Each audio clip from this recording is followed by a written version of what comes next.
Isa nyo Please, baka kayo na. Sige. Verse 7, sige ko. Basa. Fear of the Lord is the foundation of all knowledge, but a fool who despises wisdom and discipline. Di ba ba?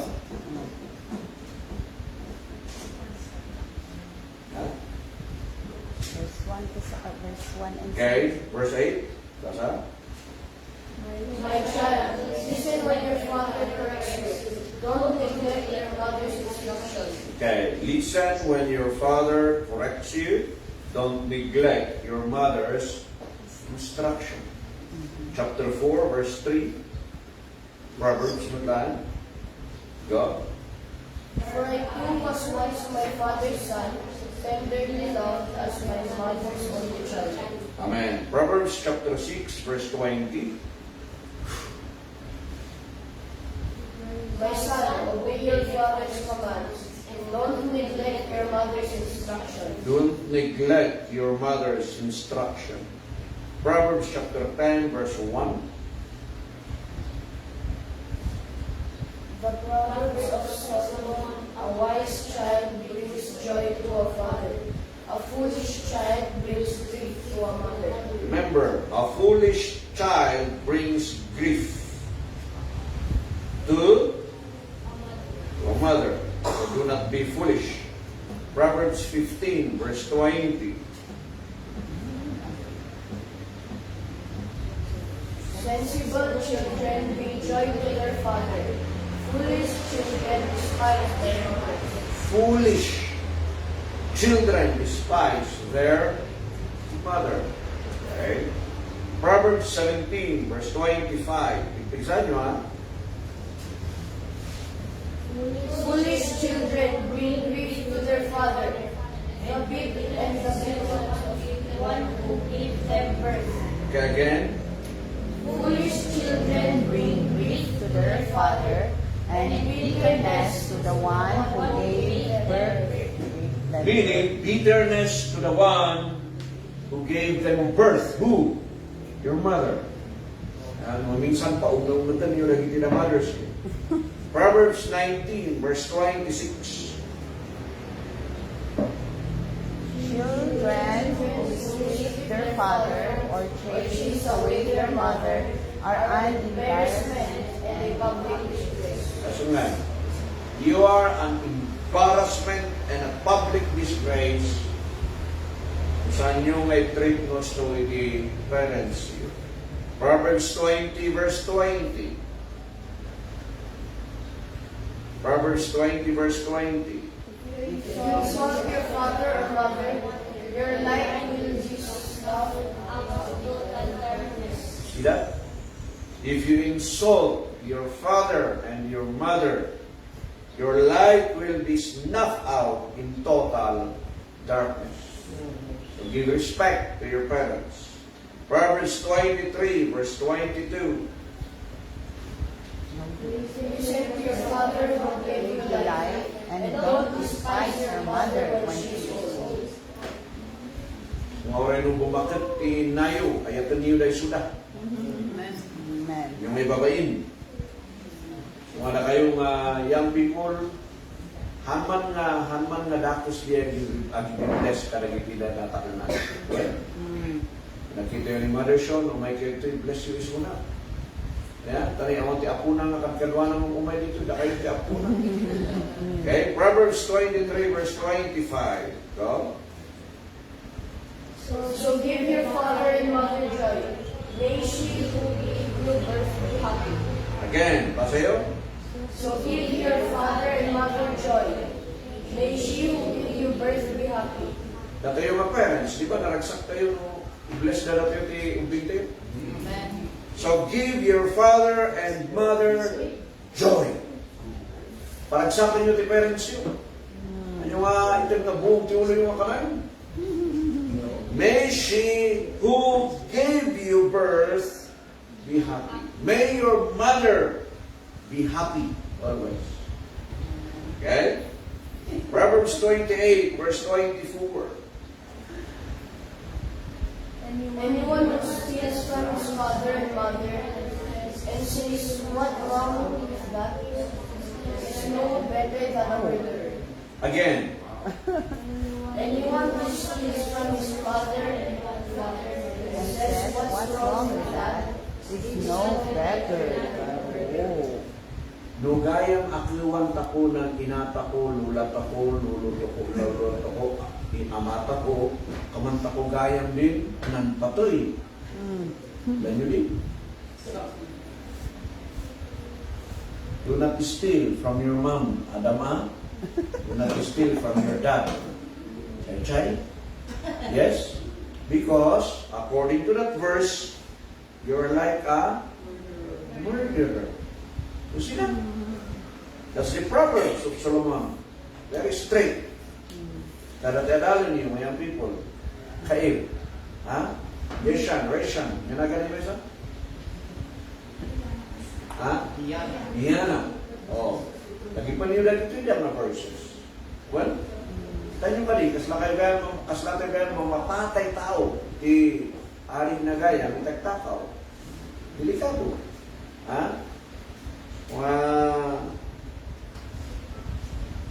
Proverbs 29, verse 15. Proverbs 29, verse 15. the discipline of child produces wisdom. What a mother is raised by an Undisciplined. Again, basa? the discipline of child produces wisdom. Okay. So nga ham tayo nga abong-ungat, no disiplinaan dala kayo. Ha? Tapay, very disgrace, no hamda kayo nga na disiplina. Okay? Proverbs 30, verse 11. Go. Some curse their father and do not thank their mother. You see? Some people curse their father and do not thank their mother. Yung may lunod kay Amayo. Ano yung magbigawan yung inayo Amayo? And do not thank their mother. Kaduan, dangamot yung yaman. Always, nagyaman tayo iti mother tayo, father tayo. So, amen. Verse, chapter 30, verse 17.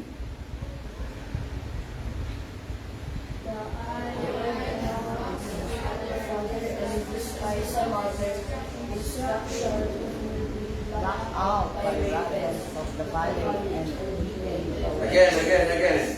You read louder, go. The eye mocks a father and despises a mother's instructions. will be plucked out by the rattles of the valley and eaten by vultures. You see that? If you will mock and despise your father and your mother, arit na may kat niya matayo. Better nga may kat niya matayo nung kayo ilunod na ito na parents. See that? So, thank you for this youth. Now, let's go to the message. I just want to let you read the giyadang verses. Tapos maawatan niyo. Kanya ba ititakder na itimay sa anak? Ha? Awanin ko na kayong OA kayo. Yeah. Discipline is still discipline even today. Deuteronomy chapter 6 verse 1 to 9. Yan in NLT lata. Sige man, let's all read this verse. There's a lot of reading that we're going to do before we will go to our message. Deuteronomy chapter 6 verse 1 to 9. Go. These are the commands, decrees, and calculations that the Lord your God commanded me to teach you.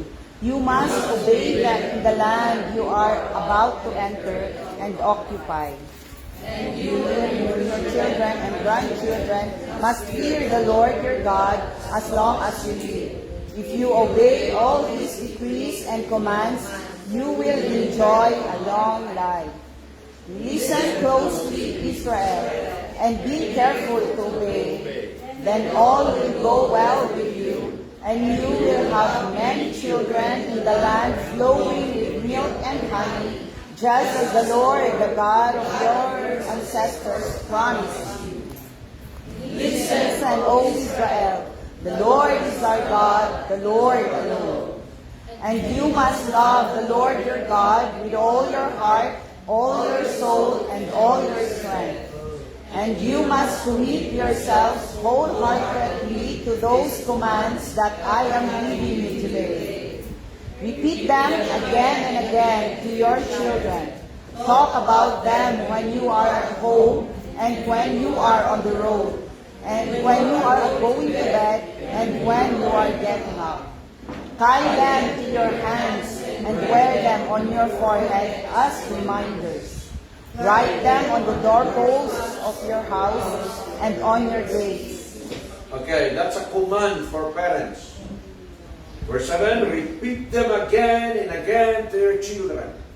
The law that was given to Moses, repeat them again and again to your what? Children. Chapter 11, Deuteronomy, chapter 11, verse 8 to 21. Ayun, yung dito, sige, lang dito. Verse 18. Let's go straight to verse 18, 19, and 21. Sige. So commit yourselves to your handling these words of mine. Tie them to your hands and wear them on your forehead as reminders. Teach them to your children. Talk about them when you are at home and when you are on the road, when you are going to bed and when you are getting up.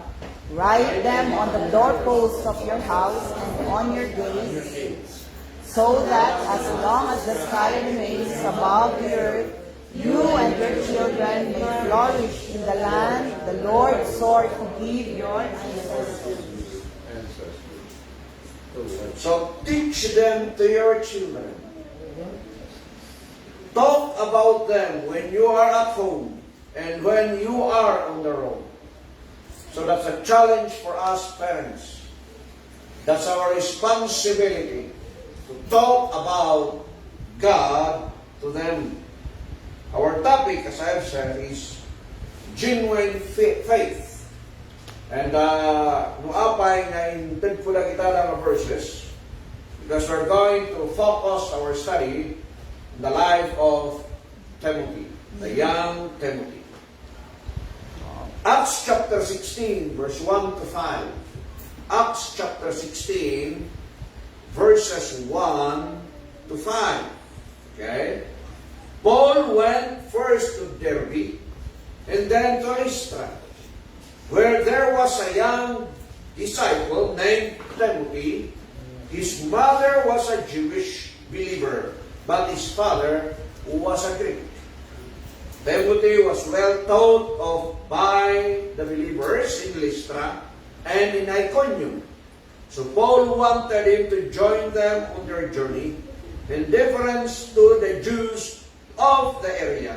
He arranged for Timothy to be circumcised before they left, for everyone knew that his father was a Greek. Then they went from town to town, instructing the believers to follow the decisions made by the apostles and elders in Jerusalem. Verse 5, basahin nyo amin, go. So the churches were strengthened in their faith and grew larger every day. So the churches were strengthened in their faith and grew larger every day. That's the main point. Apostle Paul, nakita na daytoy nga Timothy, na the mother na is a Jewish. And his dad kept may isa nga Greek. So, ang nagkatugma ni Jewish and the Grego. Sabali iti law, iti Jewish, sabali nagdagito nga Greek. But Timothy, according iti dayta verse 1, is a disciple. May isa nga na disciple, meaning naadal na iti law of Moses. So niya tinaramit ni Paul upon meeting Timothy, before letting him join the team, masapol nga ma-circumcise.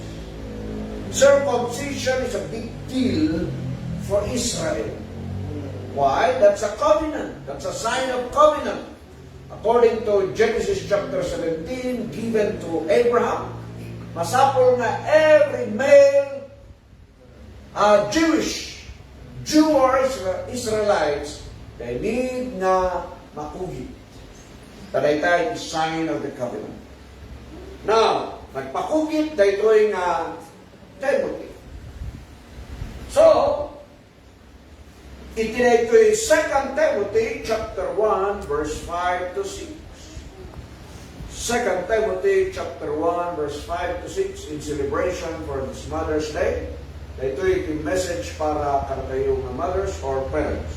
This is the message to celebrate the Mother's Day. 2 Timothy chapter 1 verse 5 and verse 6. Go.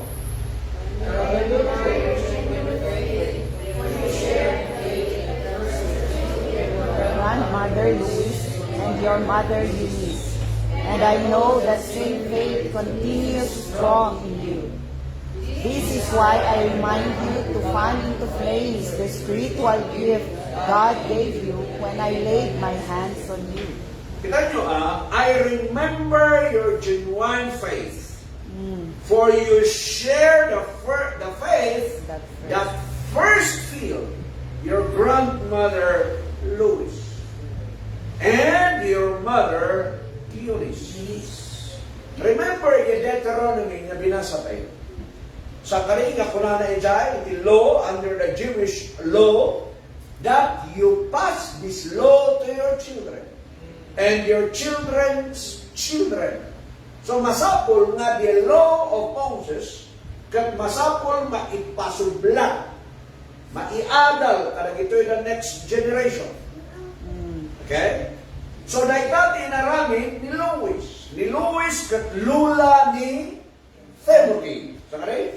So the lola of Timothy, in pasa na diya na adal nga law, inted na kani Eunice.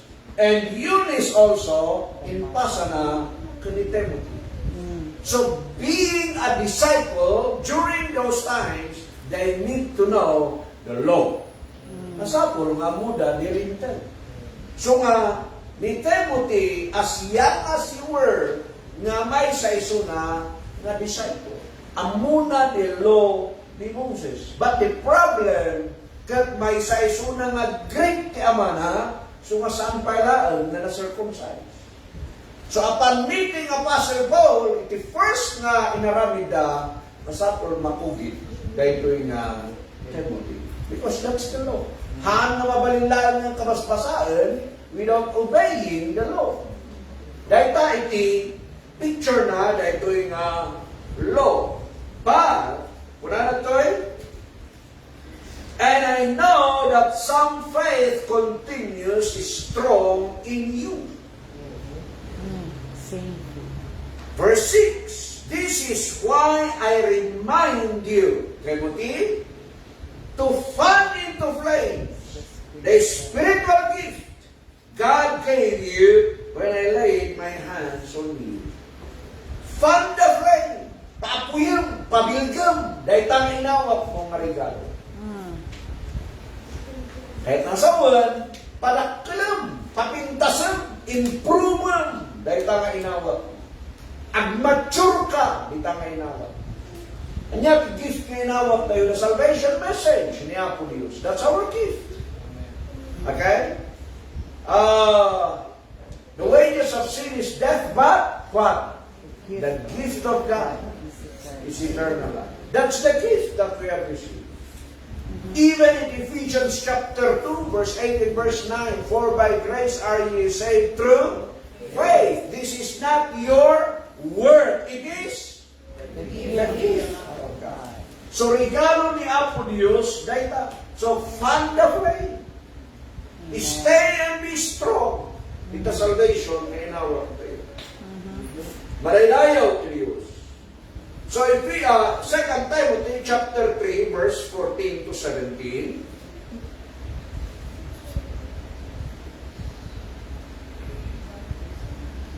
But you must remain Okay, batayo, sige.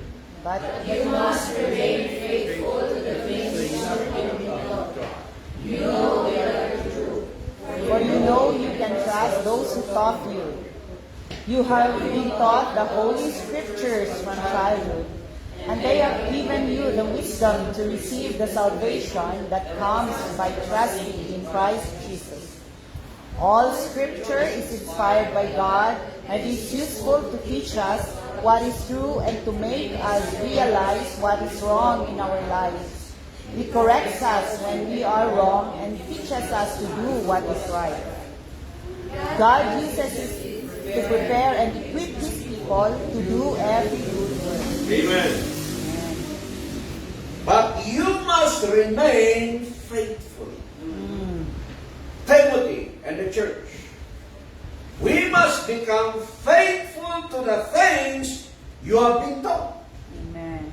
Dahil ito yung second letter of Paul to Timothy. Magkitaan the first letter na.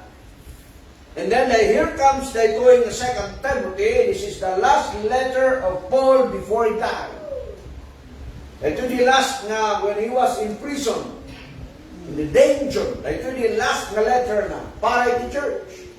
Nga, itibagbagan na dito kat matalap tayo kuma, ag-remain tayo, ag-stay tayo nga matalap. Narigat tayo at ag-stay nga matalap. Like the relationship, iti-asawa. Bakit? Asapul, we need to be faithful and trustworthy. You must remain faithful to the things you have been taught. Faithful ka, manyan insuro da lula ka ni mama. And then faithful ka na ito yung insuro kita about the grace of God. So, we need to compare spiritual things to spiritual. What is God telling the Jews or the Israelites? Kanya matibagbagan to the body of Christ. Israel and body of Christ are different. Okay? Israel they are under the law.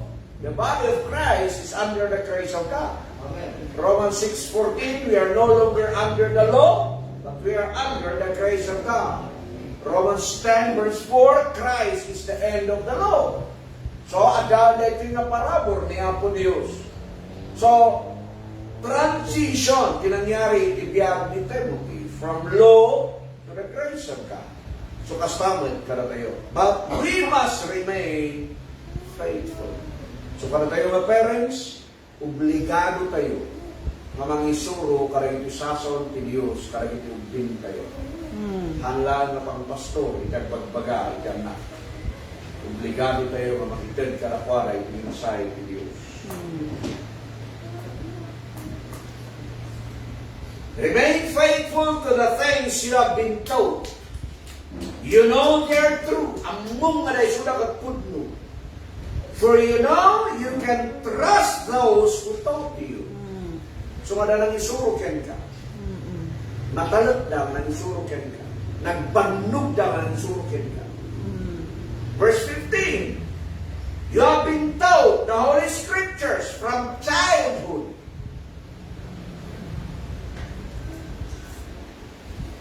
Are you a child, Jimmy?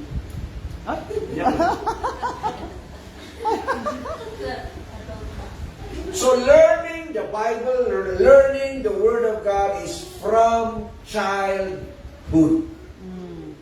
So yun na kayo ito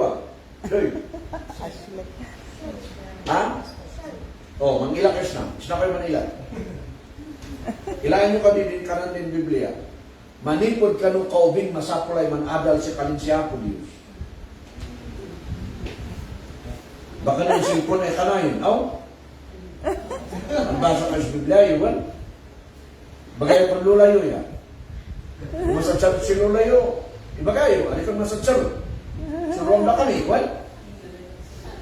Now, you have been taught the Holy Scriptures from childhood. Hanggang galag high school. Uray ti kinaubing. Ang aral kayo ti sa niya po Diyos, but that's a challenge for us, parents. Nga dat isuro kayo magkalakwala. Kasano nga na isurong na awan tinadal. And they have given you the wisdom to receive the salvation that comes by faith or by trusting in Christ Jesus. Apay nga na ito, itiminsahe, tatangag sa pa. For celebration of the Mother's Day. Puntak lukas at nakita tayo. Nga daw obligasyon na ito'y danganak tayo, dapat yung obligasyon tayo nga naganak. Kasapulan tayo ng isuruan na itilopin tayo from childhood kuna na ito. Ngayon, di may sa pine tree, yadang yung Mountain Province City ay sikulang. Mapan kami yung bantay, nagkayo. Nukuhaan ka tanang iti in-garden eh, pine tree. Di ba? Di pine tree. Nukuhaan ka tikasta nagyak kandwa, igalog tangan yan. Tadabi mo din may isang kayo nga pa yung kakastana na ito nga natiri-tiri yung nga ito na ingalog tagay ang mga kinakubing pailaan din tayo. No kaya tayo mapandayon iti future na iti daw tayo, ala give them the word of God. So one tayo na isulat sa niya po Diyos. Kaya ano na iti pagkurangan tayo nga parents, ba may isang obligado tayo nga mami-share kalapuanan sa niya. No one to maibingay yung kalapwala, encourage them to join the Bible study or it is only produce na man-aral. Verse 16. All Scripture is inspired by God. Aming Escritura, from Genesis to Revelation, aming na kita inspired by God. And is useful to teach us what is true and to make us realize what is wrong in our life. Di saon niya po Diyos timang ipakita what is right and what is wrong. That's the standard. Awan iti nagdunga ng standard. So lang niya po Diyos. It corrects us when we are wrong and teach us to do what is right. So kapintasan ng correct ka na tayo is the Word of God. Amen. God uses it to prepare and equip His people to do every good work. That's the use of God's Word, to prepare us to do good work. Amen. So nga do the bad works dito about God because they do not know the Word of God. There's a lot of bad decision, bad result because we don't know the Word of God.